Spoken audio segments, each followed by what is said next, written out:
Namaskar and welcome to the 23rd episode of video series DK Help. In our ongoing efforts to address the viewers' queries, we have found that next to organic farming, most of the viewers want to know how to double their farm income.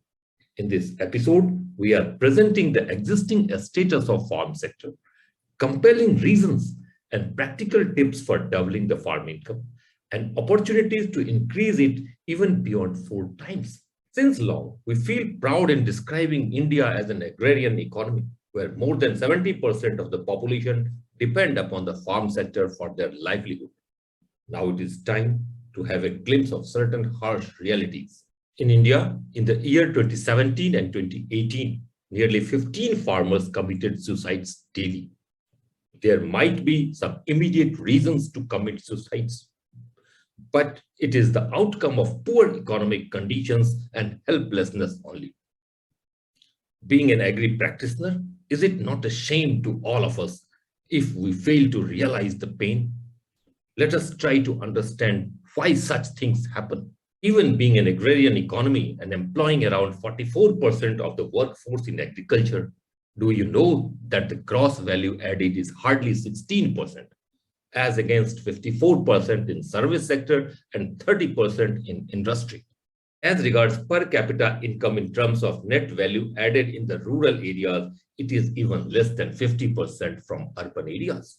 The next reality is Mahatma Gandhi National Rural Employment Guarantee Scheme that promised to provide 100 days of wage employment per year. But in reality, it provided 18 days per year during 2016, 2018, 19, and hardly 22 days during 2020-2021 per year. Lack of employment opportunities result into rural to urban migration. Between 2011-12 and 2016-17, it was around 9 million, that is nearly 25,000 people living rural areas per day. This further complicates the already challenged farm sector, plus undue pressure on civic facilities in urban areas, leading to serious health issues among the poor migrants. Now, to address the complex issues, we need to devise short-term as well as long-term strategies aimed at. First is making agriculture profitable and minimizing rural to urban migration. To increase the farmers' income, there could be two ways.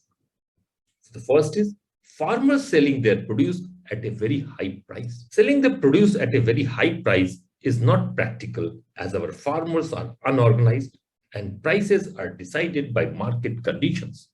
And this is the reason farmers adversely suffer not only in case of crop failure that might be due to any reason, but also whenever they produce bumper crops. Price fall is quite common, resulting into heavy losses. Rising the price would certainly have a series of effects, but provisions must be made honestly to ensure that they don't suffer any loss. It will be futile to emphasize on crop insurance because all schemes have completely failed until now. But the second option is lowering the cost of cultivation. Now, the second option is to minimize the cost of cultivation to make farming profitable. Kindly refer to the previous episodes of this video series for detailed understanding on all aspects of farming that can be adopted directly. We have already discussed, however, for a quick recap, it is suggested to ensure optimum soil health so that the crop yield does not fall. Balance nutrition of soil and crop so that there is less incidence of insect pests and diseases. Improve nutrient use efficiency of soil to check the increasing application of fertilizers and pesticides. Timely management of pests and diseases so that there is least damage to the crop, no loss of yield and even quality. Similarly, effective management of other resources to avoid land degradation, erosion losses, and sustainable use of resources on long-term basis.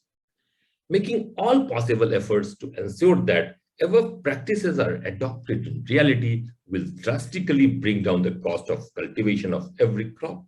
It is well known that lowering the cost of cultivation will not only increase the farm profit to every farmer, but even during adverse conditions, losses shall be minimal.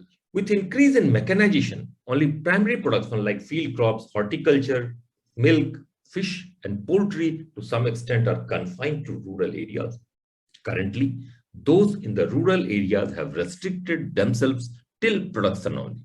They are experts in their respective fields, but there is no further scope to add any additional manpower in the primary production.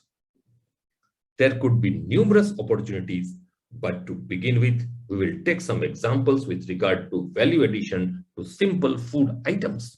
With the rise in organized retail chain or even departmental stores, it is quite common that large number of items or say end products of primary production are simply packed in attractive packs by even some of the big brands and sold in retail. Even in the local market from where it was procured at a minimum of 4 to 6 times the price they are procured from the actual producer. So, packaging the products where they are actually produced would provide a huge opportunity provided it is explored honestly. The next area is single commodity processing, that is cleaning, milling, and packaging. You know, the processed food has 32% of share in the total Indian food market and generates 11.6% in the total employment. Among the processed commodities, a significant proportion is contributed by single ingredient items covered under AGMAR, like wheat products, flour, dalia, maida, suji, range of spices, powder spices, besan, that is gram flour, vegetable oil, and a total of 213 products are covered under AGMAR. And most of these items are processed following very simple steps that don't need any rocket science to process and pack. But we all are aware about the infamous outbreak of dropsy in India linked with adulterated mustard oil in the year 1998, due to which 60 people died and more than 3,000 fall sick. Also in the year 2020, we came to know that top Indian honey brands failed adulteration test due to mixing of some other material. According to Food Safety Standards Authority of India, artificial color and khesari dal adulteration in besan can lead to serious health risks, and many similar incidents are quite common. Currently, the value added or the processed items are sold in the retail market at a minimum of 4 to 6 times the price they are procured from the actual producer, provided they are sold in pure form. It is not that the processors make all the profits, as most of the costs are incurred towards storage, packaging, repackaging, transportation, retransportation, series of loading, unloading, and all such things being done again and again, adding to the costs manifold. The workforce engaged in these activities are mostly migrant laborers, compelled to live in the urban slums and struggling for basic facilities like health, food, etc. Can we forget the plight of migrant workers during the COVID-19 lockdown? To provide sustainable solutions to these challenges, the first major step would be to make all possible efforts by all the stakeholders to facilitate the farmers to come out of their comfort zone and be an entrepreneur. Certain steps in this direction could be awareness generation and capacity building towards entrepreneurship, identification of local resource-based potential enterprises, special financial assistance and other regulatory support to the local entrepreneurs, facilitation towards packaging material, branding, marketing support, etc., providing policy support, making it mandatory to single commodity value-added processed food industry to be set up only in rural areas, at the most at the district headquarter level only. Regular training and capacity building to ensure the quality of end product without any compromise. Over a period of time, many more entrepreneurial activities can be confined to the rural areas.